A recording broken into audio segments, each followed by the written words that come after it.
Hey guys, that's a lot of candy. I mean, that's a whole lot of candy. So, have you ever felt like you've been waiting and waiting and waiting and waiting?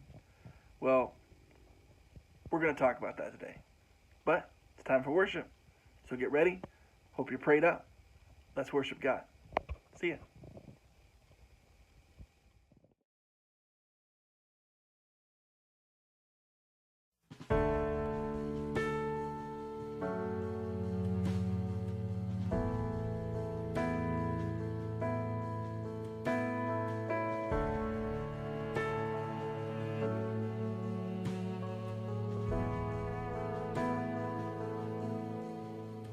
You give life, you are love, you bring light to the darkness, you give hope, you restore every heart that is broken.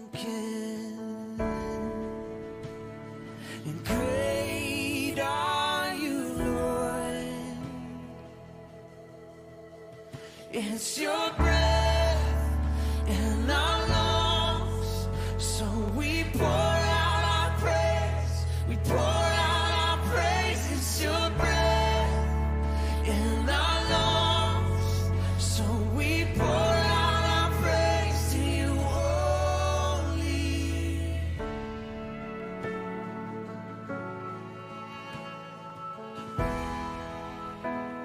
You give life.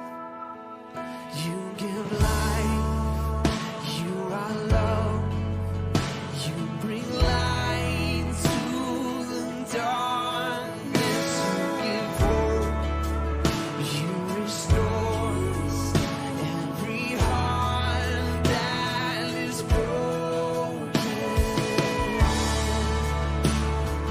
Great are you, Lord. It's your breath in our lungs, so we pour out our praise. We pour out our praise. It's your breath in our lungs, so we pour out our praise to you only. It's your breath in our lungs, so we pour out our praise. Pour out our praise. It's your breath in our lungs, so we pour out our praise to you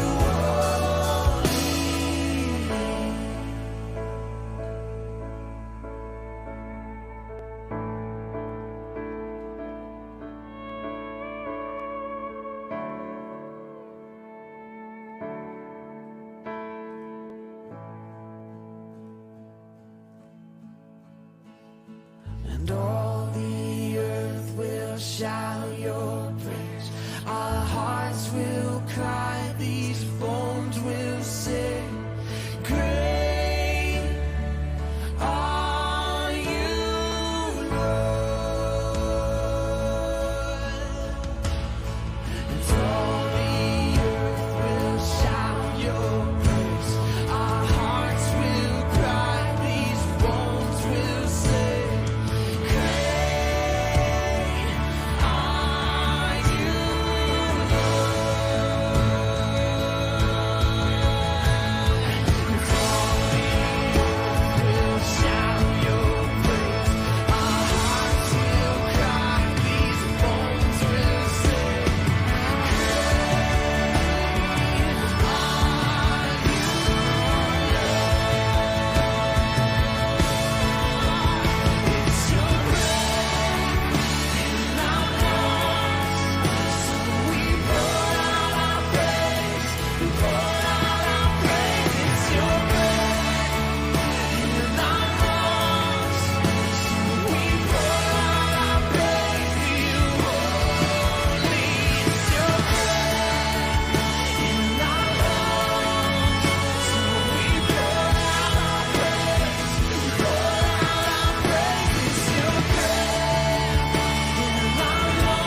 see the work of your hands, galaxies spinning a heavenly dance. Oh God, all that you are is so overwhelming. And I hear the sound of your voice.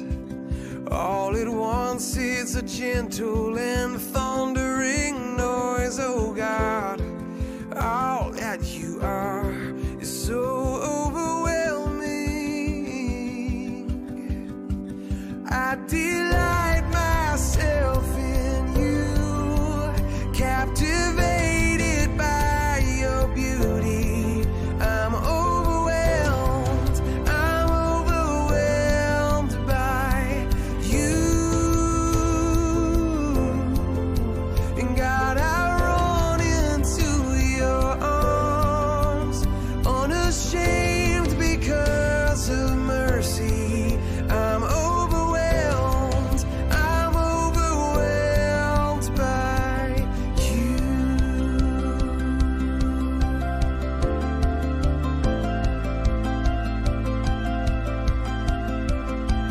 I know the power of your cross, forgiven and free, forever you'll be my God.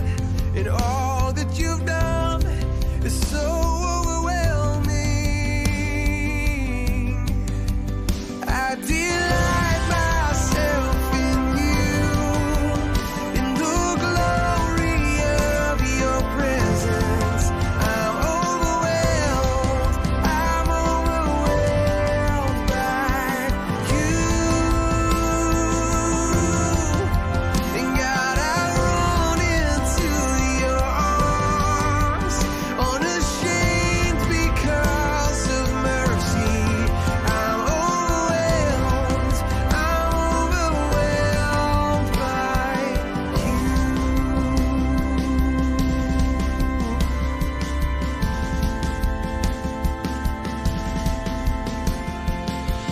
You are beautiful, you are beautiful, oh God, there is no one more beautiful. You are beautiful, God, you are the most beautiful. And you are wonderful, oh God, there is no one more wonderful. You are wonderful, God, you are the most wonderful. Yes, and you are glorious, oh God, there is no one more glorious. You are glorious, God, you are the most glorious. I delight myself in you, in the glory of your presence. I'm overwhelmed by you. And God, I run into your arms, unashamed because of mercy. I'm overwhelmed by you.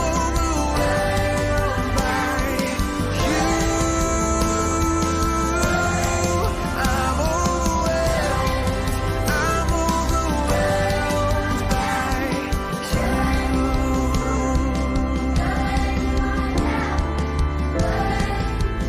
There is no one more beautiful. God, you are the most beautiful.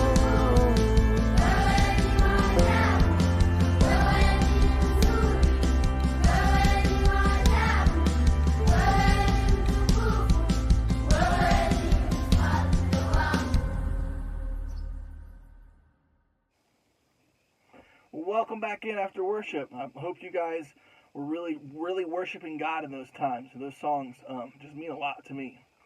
So we're talking about waiting. And I know you may have waited before in your lifetime. I've waited before in my lifetime. I've waited in places just like this one. You ever waited in the car? Man, it can be really tough. I've waited in traffic jams and it's been annoying. I've waited at red lights and it's annoying. I've waited for a vacation to start. I've waited for a vacation to be over. I've waited for a drive to be done. I think we're all used to this idea of waiting. Well, Paul, he had to wait in our story today.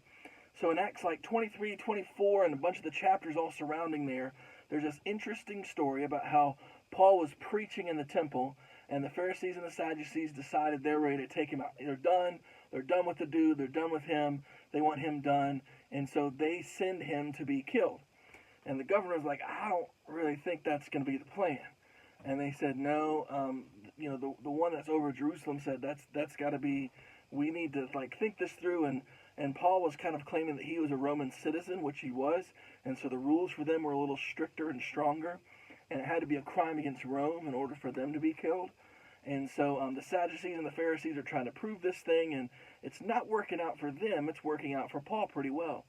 And so he's going to be sent, and he's supposed to go on trial, and they have this plot that they basically form that says they're going to kill him. When he's being transported from the jail to his trial, they're just going to kill him, be done with it. Well, gets word to the Roman government about this. The Roman government's like, you're not killing a Roman citizen on our watch. And they actually take him with hundreds of soldiers and all this kind of stuff. They take him to Governor Felix. And so Governor Felix is over the whole region, not just the city of Jerusalem, but over the whole region. And so Paul's taken to him. And when Paul gets there, he kind of explains his case a little bit. Governor Felix says, stop, we're going to wait until your accusers get here. So Paul waits for 5 days in kind of a Roman jail kind of thing. He waits for 5 days. And so finally the high priest and the ones that are accusing him show up. They're accusing all these things, but they have no proof because none of it's real. It's all made up. And so they realize they don't have any proof, and the governor realizes they don't have any proof. And so Paul preaches. He gets to preach a gospel message. And in Acts 23, it talks about this amazing gospel message that he preaches to Felix, Governor Felix. And Governor Felix isn't sure what to do. He's kind of torn because here you have this religious group that they're trying to keep happy so there's no rebellion in the kingdom. But then you also have this guy that's pretty much innocent and is a Roman citizen, and so he's kind of torn. And so here's what he does.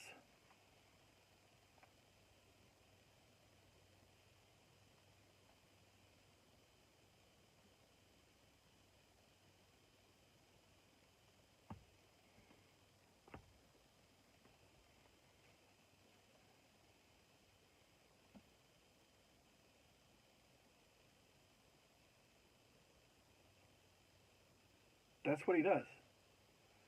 Number one, that was an awkward, long silence, wasn't it? Well, the Bible says that he talks to Paul every once in a while, and he keeps on trying to talk to him because he's hoping that Paul will offer him a bribe. Paul never does. Paul just enjoys preaching. And so Paul's preaching and preaching and preaching every time he's called before him. So Felix is eventually moved out of the region as governor, and a new governor named Festus comes in. Governor Festus. And here's the deal. The end of 23, it gives this short little verse, and it says, 2 years later, Felix leaves, and Festus comes in as governor, and Felix has done nothing with Paul because he doesn't want to upset the Jewish leaders. So Paul's just been sitting, not being able to do anything but maybe talk to a few people that come around.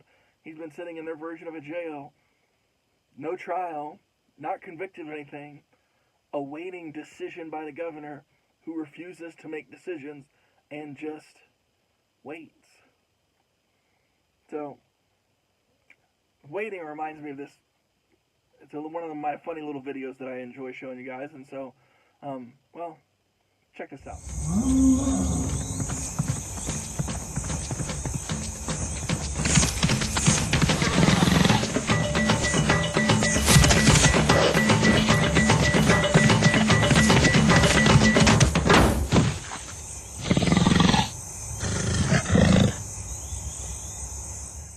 So, was that what you expected when you first saw the waiting game? No, I didn't think so. So waiting is a big deal. So Paul's waiting in jail Festus shows up. Begins the next chapter. Festus shows up, new governor. Paul gives him the same speech, talks about Jesus and the resurrection and all these different things, and how his life can be changed by God and by Jesus, and there's redemption, and he gives this whole thing. Well, Festus doesn't know what to do with him either. And so Festus is kind of trying to figure out what to do, and then the people of the Jewish community was like, hey, just send him back to us.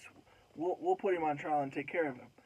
And Festus, knowing that's not really what's going to happen, what's going to happen is he's going to get killed. That's what's going to happen. You're just going to kill him. And there was even a plot that was brought to his attention that, yeah, if he gets sent to the Jewish community, on the way they're going to be attacked by unknown people, and Paul's going to get killed. So he's like, well, that's not going to work. Well, then the king of that area, King Agrippa, he's coming through. And so Festus is like, sweet, I'm going to pass this off on him. And so he's trying to figure out what to do, and Paul, somewhere in the middle of all this, Paul says, listen, I appeal to Caesar, which means as a Roman citizen, I choose to I want to be in Rome when this trial. It's basically our version of, I want to take this to the Supreme Court. And so all this happens, and so a King Agrippa comes in, and they give her things, and there's no evidence. And then Paul, he gives this amazing speech, and he says, King Agrippa, I know you know about the Jewish people. Festus didn't, so I didn't go into the whole thing, but you do. And so he goes down through and shows how Jesus was in the scriptures and all these different things. And